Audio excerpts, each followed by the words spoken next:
شروع اللہ کا نام لے کر جو بڑا مہربان نہایت رحم والا ہے۔ اے نبی صلی اللہ علیہ وآلہ وسلم، اپنے پروردگار کا نام لے کر پڑھو جس نے تمام کائنات کو پیدا کیا، جس نے انسان کو خون کی پھٹکی سے بنایا۔ پڑھو اور تمہارا پروردگار بڑا کریم ہے، جس نے قلم کے ذریعے سے علم سکھایا اور انسان کو وہ باتیں سکھائیں جن کا اس کو علم نہ تھا، مگر انسان سرکش ہو جاتا ہے اس بنا پر کہ وہ اپنے آپ کو بے نیاز سمجھتا ہے۔ کچھ شک نہیں کہ سب کو تمہارے پروردگار ہی کی طرف لوٹ کر جانا ہے۔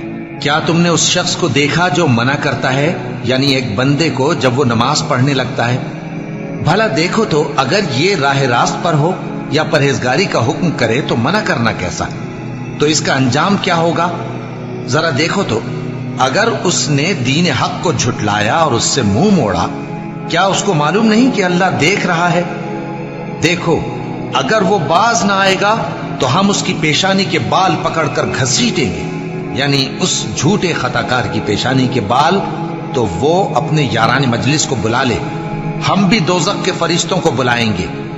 دیکھو اس کا کہا نہ ماننا اور سجدہ کرنا اور اللہ کا قرب حاصل کرتے رہنا۔